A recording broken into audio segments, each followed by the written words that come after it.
Halo semua, salam sejahtera Malaysia. Terima kasih kerana terus setia dan terus bersama di dalam channel ini. Selamat datang saya ucapkan, dan kepada yang baru di dalam channel ini, selamat bergabung. Bercakap tentang calon Perdana Menteri daripada pembangkang daripada Perikatan Nasional. Ada beberapa nama yang kita sudah dengar sebelum ini. Antara nama yang paling menarik perhatian saya adalah Menteri Besar Terengganu ataupun Dr. Sam. Setelah nama Ahmad Samsuri yang menjadi salah satu sebutan ramai orang kerana telah menjadi berita ataupun kabar angin yang beliau ini dipilih menjadi poster boy PN bagi Perdana Menteri calon PM pada PRU16 nanti. Tapi ada satu pengakuan daripada Samsuri yang pasti mengejutkan PAS. Kalau sudah ada berita bahawa beliau ini menjadi calon Perdana Menteri bagi Perikatan Nasional, kenapa tiba-tiba pengakuan Samsuri yang berkata dalam satu artikel ini, Samsuri rasa tak layak untuk jawatan Presiden PAS. Kalau dia sendiri rasa tak layak untuk jadi Presiden PAS, bagaimana pula nak jadi calon Perdana Menteri? Nah, itu yang menjadi pertanyaan saya lah. Ahmad Samsuri Mokhtar tidak pernah terfikir tentang bertanding jawatan Presiden PAS kerana merasakan dirinya tidak layak untuk memikul tanggung jawab seberat itu. Manalah saya layak, saya ini sebagai naib presiden pun begitu berat bagi saya. Tentulah lebih berat dari itu, katanya lapor utusan Malaysia. Malah beliau masih mempertimbangkan sama ada akan mempertahankan jawatan naib presiden yang disandang sejak 2019. Nampaknya Dr. Sam ataupun Ahmad Samsuri seolah-olah tidak yakin dengan jawatan yang beliau ada hari ini, dan apatah lagi sekiranya beliau dicalonkan menjadi Presiden PAS, ataupun sebenarnya beliau ini ada niat untuk keluar PAS, ataupun mungkin sebenarnya beliau ini ada niat untuk menyokong Anwar Ibrahim, menyokong kerajaan. Wow, mungkin boleh menjadi jugalah begitu, tidak mustahil juga kalau ada wakil rakyat daripada PAS berpaling tangan dan menyokong Anwar Ibrahim. Silap-silap, Dr. Sam boleh menjadi kuat sekiranya beliau berada di pihak Anwar. Mungkin kepimpinannya akan lebih diasah sekiranya beliau berada di dalam pihak kerajaan. Mungkinlah. Nah, itu menjadi persoalan saya saja. Dalam artikel ini, kalau saya rasa macam saya perlu beri ruang kepada muka-muka baharu yang lebih segar, umpamanya, mengapa tidak saya mengundurkan diri, katanya. Samsuri dilaporkan berkata demikian selepas ditanya mengenai kemungkinan namanya dicalonkan untuk jawatan presiden dan timbalan pada pemilihan PAS September ini. FMZ memetik sumber melaporkan dua jawatan itu mungkin dipertandingkan selepas kali terakhir pada 2015. Sumber memberitahu perkara itu mungkin berlaku jika Hadi Awang yang menyandang sejak 2002 mengundur diri seperti diminta segelintir ahli susulan keadaan kesihatan.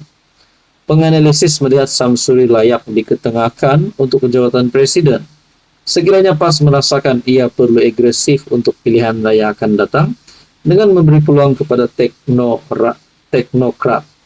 Jadi saudara-saudara, mungkin sudah ada yang sudah mulai bercakap bahawa Hadi Awang layak untuk letak jawatan kerana faktor kesihatan beliau sendiri. Jadi macam mana Hadi Awang nak jadi calon PM kalau begitu? Tapi apapun, kita doakan yang terbaik untuk Hadi Awang supaya terus sihat, dan kita berdoa yang terbaik untuk parti PAS. Jadi saudara-saudara yang saya hormati, Anda rasa layak atau tidak Samsuri jadi Presiden PAS, dan seterusnya layak atau tidak Hadi Awang letak jawatan Presiden PAS, dan layak atau tidak Samsuri menyokong kerajaan? Apa komen Anda? Hai, halo, salam sejahtera Malaysia. Selamat datang ke channel Fels Lifestyle. Terima kasih kerana terus setia dan terus bersama di dalam channel ini. Cerita panas tidak lain dan tidak bukan masih lagi berkaitan dengan skandal rasuah di Sabah. Belum selesai lagi. Dan pada akhirnya banyak pihak yang mula bercakap dan mula membuat pertanyaan dan persoalan berkaitan dengan isu ini. Saudara-saudara, andai katalah kerajaan negeri GRS pimpinan Haji Cinor bakal digulingkan, bakal ditumbangkan. Agak-agaknya lah siapa yang boleh melakukan perkara hebat sedemikian. Adakah warisan, ataupun UMNO Sabah, ataupun parti-parti lokal di Sabah, ataupun mungkin ada gabungan baharu. Dan sudah pasti antara nama calon ketua menteri yang pernah disebut di dalam channel ini, antaranya Syafiq Abdal, ada yang kata bagus tes Bung Mokhtar dulu, jadi banyaklah cadangan. Jadi pada akhirnya saudara-saudara, ini satu kejutan daripada kepimpinan warisan terhadap SPRM. Adun warisan bagi soalan sakit kepala buat bos SPRM. Seorang lagi pemimpin warisan menegur SPRM berhubung cara agensi itu mengendalikan kes dakwaan skandal rasuah melibatkan sejumlah ahli politik. Kali ini, adun parti itu, Justin Wong. Dia mempunyai soalan yang pasti akan menyebabkan Ketua Pesuruhjaya SPRM Azam Baki sakit kepala. Mengingatkan kembali kejadian pasangan warga Britain yang mendedahkan bagaimana seorang anggota polis trafik Malaysia meminta dan menerima rasuah RM100 daripada mereka. Wong berkata, kejadian tersebut menarik perhatian begitu ramai orang. Justru kata adun Sri Tanjung berkenaan, dia mau bertanya kepada Azam, mengapa hanya 3 anggota polis trafik yang terlibat disiasat dan ditahan reman. Sebaliknya pasangan pelancong asing terbabit yang merupakan pemberi suapan tidak diambil sebarang tindakan.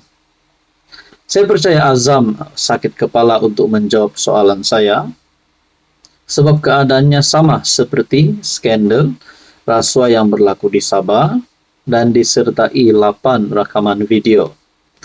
Pada 30 Januari tahun lalu, pasangan Chris dan Marian Fisher dilaporkan membantu pihak berkuasa dalam siasatan mereka selepas rakaman video kejadian meminta suapan itu disiarkan di YouTube lalu menjadi tular. Wong membangkitkan perkara itu selepas Azam mengulangi pendirian SPRM bahwa pemberi maklumat skandal di Sabah yang mendakwa memberi rasuah kepada beberapa adun negeri itu tidak akan diberi perlindungan. Menggariskan senario berbeza, Wong berkata, Azam mesti memutuskan siapa yang harus dibawa ke muka pengadilan. Nah, sudah pasti antara salah satu pihak yang bersalah, sama ada nama-nama yang disebut di dalam skandal rasuah Sabah yang tular ataupun pemberi maklumat itu. Jadi kita nantikan saja siapa yang bersalah. Tapi bagi rakyat di negeri Sabah, mereka pasti mahu keadilan. Siapapun bersalah perlu dikenakan tindakan undang-undang. Nah, persoalannya siapa? Apa komen Anda?